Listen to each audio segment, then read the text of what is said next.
buenos días para todos. Para mí es un honor y agradezco al Hospital Santo Tomás y sus organizadores por esta grandiosa invitación. El día de hoy con el tema uso de aminoácidos esenciales en el día a día. Y por un instante quisiera que todos reflexionáramos o pensáramos qué pasaría si nuestros riñones nos pudieran hablar. Tal vez nos darían un mensaje positivo de salud, bienestar, buena alimentación, equilibrio, o de pronto nos daría un mensaje que tenemos que hacer algunos ajustes. El día de hoy vamos a desenmascarar a ese riñón y descubrir todos esos secretos que él tiene y ver cómo nuestras decisiones pueden afectar o pueden prevenir o pueden ayudar a manejar una enfermedad renal. Recordando que aquellos órganos que parecen dos frijoles tienen tres funciones principalmente: funciones excretoras, funciones metabólicas y funciones endocrinas, dentro de las cuales eliminan los desperdicios de la sangre y el exceso en agua en forma de orina, regulan la concentración de aminoácidos, ayudan a mantener el equilibrio de sustancias químicas como el sodio, el potasio y el calcio en el cuerpo, producen hormonas que ayudan a controlar la presión arterial y estimulan la médula ósea para que produzca glóbulos rojos. La insuficiencia renal se cataloga como el desequilibrio o el colapso de una de estas funciones o simplemente de todas. Y esto, si lo miramos en el tiempo, nos puede llevar a una alteración profunda en la forma en cómo asimilamos los nutrientes. Y vamos a hablar un poco de números. Estos son datos de la Organización Panamericana de la Salud, donde para el 2019 en la región de América hubo 254.000 muertes totales a causa de la enfermedad renal. 132.000 muertes fueron en hombres, 123.000 muertes fueron en mujeres. Eso quiere decir que en la mayoría de la región la prevalencia de muertes fue mayor en hombres que en mujeres. Hubo una tasa de mortalidad promedio de 15.6 cada 100.000 habitantes. Y si miramos la gráfica, para poderme girar, si me puedes dar el micrófono.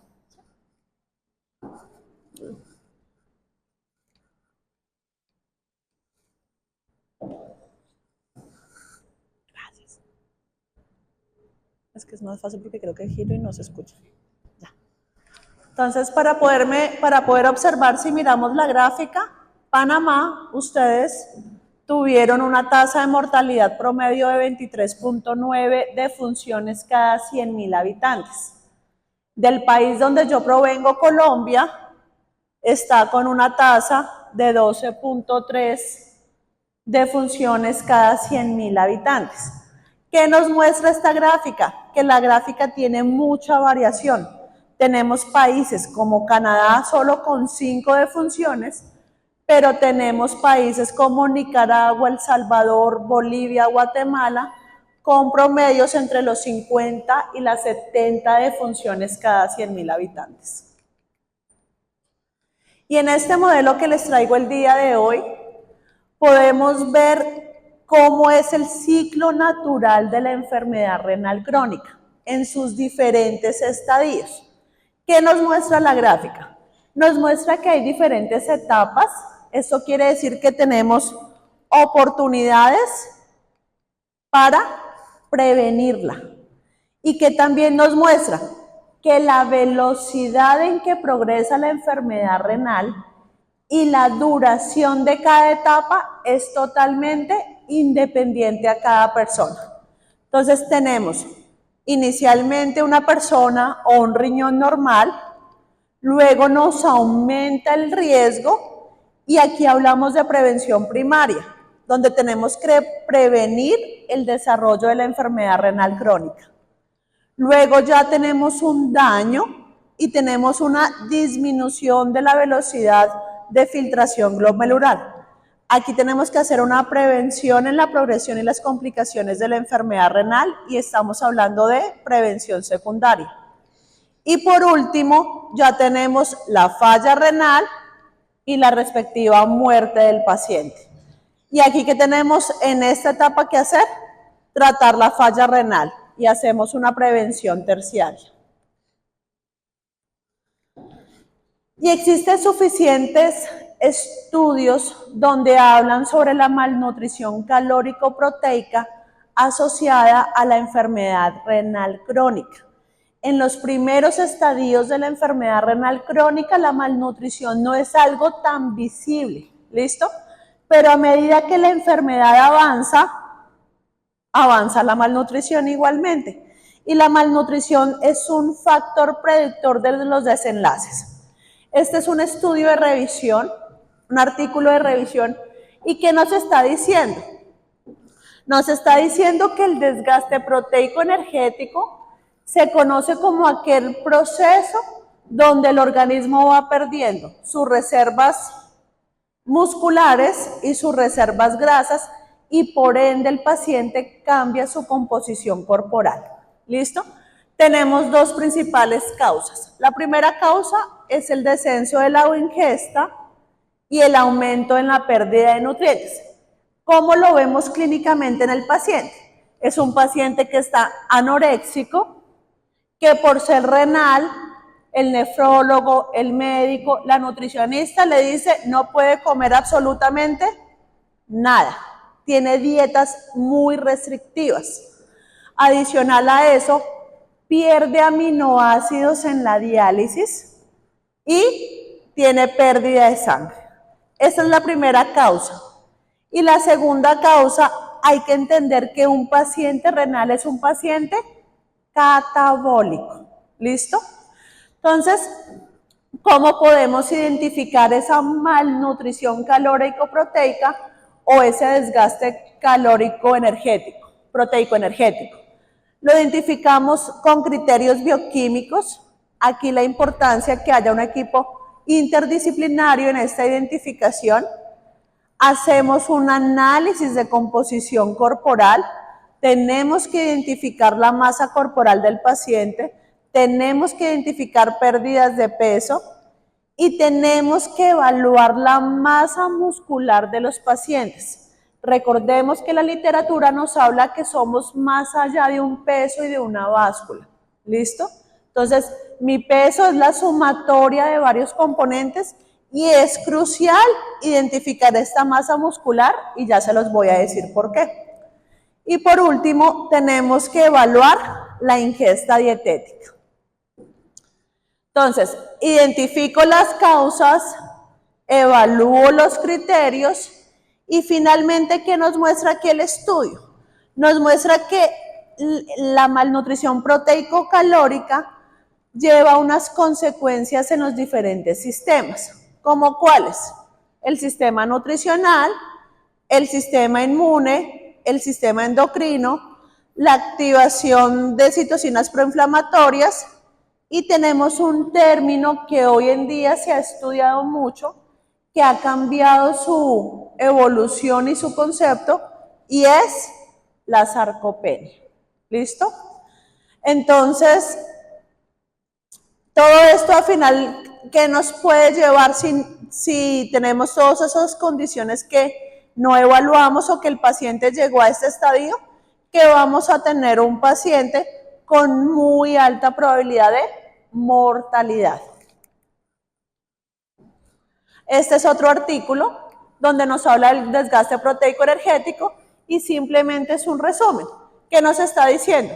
Tenemos un paciente que reduce su ingesta. ¿Por qué? Hiporexia, dietas restrictivas y depresión. Tenemos un paciente hipermetabólico, que está en un estado de hipermetabolismo, es decir, que es un paciente catabólico. Por lo tanto, hay disminución del anabolismo, es un paciente que disminuye su actividad física y entra en acidosis metabólica. Y esto nos lleva a unas comorbilidades. ¿Cuáles son las comorbilidades? Se activa la proteólisis muscular, se favorece la aparición de la sarcopenia, se detienen los procesos regenerativos, se aceleran los procesos apópticos sistémicos y llegamos a la desnutrición proteico-calórica. Y hablando de sarcopenia y de malnutrición, ¿qué tenemos claro hoy en día o qué sabemos? Sabemos que la sarcopenia nos aumenta la mortalidad de los pacientes. Sabemos que ese paciente tiene mayor riesgo de sufrir infecciones, tiene mayores complicaciones, tiene mayor reingreso a la estancia hospitalaria y disminuye su proceso de cicatrización de heridas. Estas son las consecuencias de tener un paciente sarcopénico. ¿Esto a qué me lleva?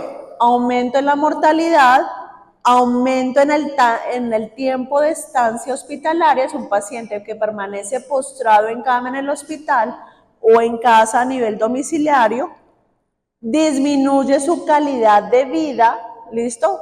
Entonces, paciente con enfermedad renal, hipercatabólico, sarcopénico, desnutrido, con disminución de la actividad física, ¿quién sobrevive así? No va a tener calidad de vida. Y a largo nos lleva a la muerte. Y si hablamos del sistema de salud, ¿qué representa tener un paciente con complicaciones y con infecciones y con reingresos? Aumento en los costos hospitalarios. Eso para el sistema de salud representa un golpe económico muy grande. Y seguramente muchos de ustedes conocen este estudio, el Nutrition Day. ¿Listo? Recordemos que es una identificación de riesgo nutricional y lo que hacemos, estos son resultados 2009-2015. ¿Qué nos dice el Nutrition Day resumido? Nos dice que del 32% de los pacientes colombianos, del 41% de los pacientes latinoamericanos y del 38% de los pacientes a nivel mundial tienen algún riesgo de desnutrición. Pero, por ejemplo, para el país que yo vengo, para Colombia, solo estamos interviniendo el 23%, o sea, casi la mitad a nivel hospitalario. Se nos está quedando la otra mitad de pacientes en estado de desnutrición o en riesgo de desnutrición sin ningún tipo de intervención nutricional a nivel hospitalario. Y este es un cuadro resumen que personalmente me gusta mucho, es de mi país y es de la Asociación Colombiana de Nutrición Clínica. Y este cuadro nos da un modelo de atención de cuidado nutricional. ¿Listo? Nosotros lo implementamos, pues lo seguimos en el país. ¿Qué nos dice? Nos dice que tiene 6 pasos. Y nos dice, usted profesional de la salud tiene. Paso número 1, 48 horas para tamizar un paciente. Usted tamiza el paciente, no necesariamente lo tiene que hacer el nutricionista, sino lo puede hacer el personal hospitalario. Y luego de que yo tamizo a ese paciente e identifico el riesgo, ¿qué tengo que hacer? Una valoración nutricional. Y aquí es donde entramos los profesionales especializados o los equipos de terapia metabólica y nutricional. En esta valoración nutricional establezco un diagnóstico nutricional. Luego, como tercera instancia, implemento una terapia nutricional especializada. ¿Listo? Recordemos que inicialmente, pues, inicio con la optimización de la dieta, pero lo más fijo es que no cubra los requerimientos o que no alcance a cubrir las demandas. Luego empiezo suplementación oral. Dependiendo del caso, puedo llegar a nutrición enteral o parenteral. ¿Listo? Y esta es mi terapia de nutrición especializada. Durante la estancia hospitalaria, realizo el paso 4, que es el monitoreo y el seguimiento del plan. Y luego, cuando el paciente es dado de alta, tengo que seguirle haciendo monitoreo a ese paciente, porque durante el hospital me lo interconsultaron, le inicié la terapia nutricional, el paciente sale de la institución, él y yo nos desconectamos y después lo vuelvo a ver en el hospital, ¿sí? Entonces, es muy importante que aquí todos los sectores del sistema de salud participen. Por eso debe haber una participación igualmente del ámbito ambulatorio, es decir, fuera del hospital. Entonces, aquí el paciente sale con un manejo nutricional y se le debe hacer educación al paciente y seguimiento al egreso. Y cuando el riñón no es capaz de mantener ese equilibrio que les hablé al principio, que estaba dentro de sus funciones, que era de mantener la homeostasis del organismo, es necesario empezar con un soporte nutricional, recordando que el soporte nutricional debe ser individualizado, depende de la edad del paciente, depende de la etapa del paciente y depende de cómo esté en ese momento su filtración glomerular. Este es un estudio colombiano, es un estudio económico, donde el estudio lo que hizo fue determinar los costos de si era costo efectivo implementar una terapia nutricional. ¿Qué encontró el estudio? Que proporcionar una terapia nutricional tempranamente ahorraba $1.351 por paciente. En Colombia se estima que tenemos anualmente 638.000 pacientes colombianos malnutridos. Si yo multiplico los 630.000 pacientes desnutridos por los 1.300 que me estoy ahorrando, pues la cifra tiene muchos ceros que a nosotros no nos caben en la mente, ¿listo? Y eso representa un ahorro para el sistema de salud del 36% en los costos por paciente. Qué pena que me devuelva. De ahí es uno de los argumentos que podemos utilizar para demostrar que los equipos de nutrición o los servicios de nutrición somos costo efectivos ante las instituciones hospitalarias. ¿Listo? ¿Qué nos dice la literatura? Conclusión hasta lo que hemos visto al momento. ¿Cuáles son los objetivos en el manejo nutricional de los pacientes renales?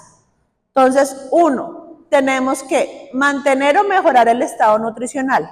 Y como lo hablamos al principio, tenemos que garantizar preservar la masa magra, porque debemos evitar que ese paciente tenga sarcopenia, porque ya vimos las complicaciones de la sarcopenia. ¿Listo?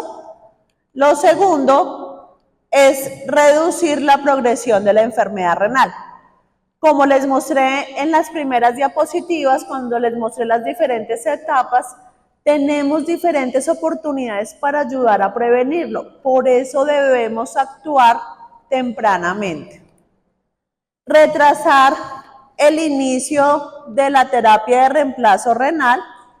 Estos son los principales objetivos. Y recordemos que como estrategia debemos individualizar el paciente. Cada caso es un mundo aparte, ¿listo? No todos los suplementos, no todas las terapias, no todas las dietas son iguales para todas las personas. De ahí la importancia que empecemos a individualizar. Traigo este estudio que nos viene mostrando sobre el uso de aminoácidos de alto valor en pacientes con falla renal en hemodiálisis. Entonces, ya hablando de nutrientes específicos, cuando vimos las funciones de los riñones, estaba que ayudaban a producción de aminoácidos y también vimos que entre las complicaciones ellos perdían aminoácidos en la diálisis. Por eso es importante que busquemos una terapia nutricional que esté centrada en el nutriente que necesitamos, ¿sí? Porque yo no le puedo dar al renal una fórmula o un producto o una terapia que no está indicada para él. Entonces, como ellos tienen esa pérdida tan importante, este fue un estudio transversal, comparativo. Entonces, cogieron un grupo con aminoácidos, cogieron un grupo sin aminoácidos, un grupo total con aminoácidos de 9 pacientes, ¿listo? Para un total de 27 pacientes y les suministraron aminoácidos esenciales. ¿Cuáles? Aquí están, ¿listo? Por eso le coloqué una estrellita. Aquí pueden, eso es textual del estudio, los aminoácidos esenciales con sus respectivas dosis. Y empezaron a suministrarle a los pacientes antes, durante y después. Y luego hicieron la marcación o evaluaron diferentes marcadores. ¿Listo? Entonces, ¿qué nos dice el estudio? Que ellos estaban buscando un coayudante nutricional en los pacientes en hemodiálisis y por eso se estudiaba el uso de aminoácidos en relación a la mejoría de calidad de vida y el estado nutricional de estos pacientes. ¿Qué encontraron ellos?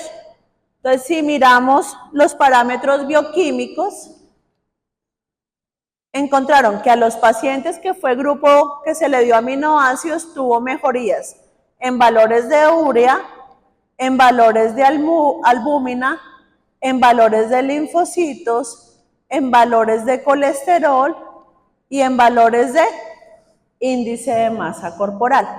Y cuando se revisa el estudio en detenimiento, ellos también tenían unas preguntas para evaluar la calidad de vida dentro de la valoración global subjetiva. Y también evidenciaron que los pacientes que utilizaron aminoácidos tuvieron mejor calidad de vida. Este es un trabajo igualmente de revisión, donde nos habla cómo la evolución de la función renal en pacientes con enfermedad renal crónica y que tienen una dieta restringida en proteína se suplementa con aminoácidos. ¿Y qué encontraron ellos? Encontraron que hubo reducción marcada de los compuestos urémicos y obviamente al reducir los compuestos urémicos disminuye la sintomatología. Y recordemos que a esos pacientes lo que, digamos que entre las características que más les afecta es esta sintomatología urémica.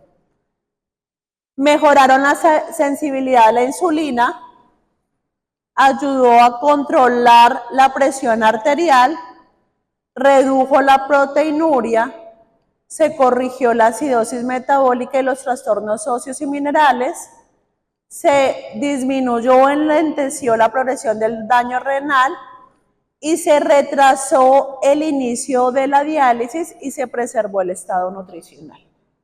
Entonces, si comparamos esto que ellos encontraron con lo que les expliqué de cuáles eran los objetivos de nuestro tratamiento de terapia nutricional, era retrasar la terapia de reemplazo renal, mejorarle la calidad de vida, ¿listo?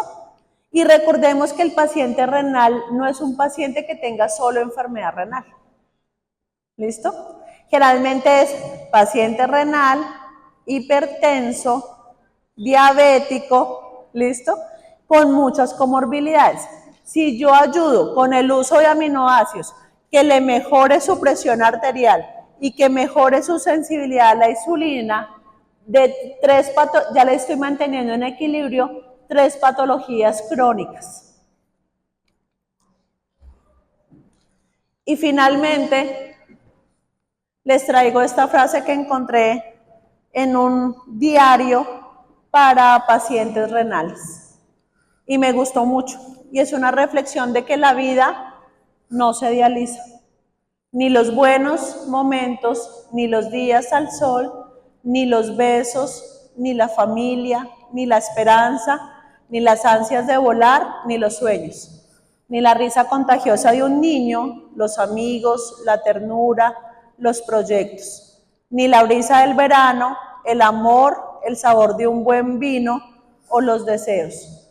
Recordemos que detrás de cada paciente hay una familia, hay unos sueños por cumplir y debemos como sistema de salud ayudarle a ese paciente a garantizar que tenga una calidad de vida.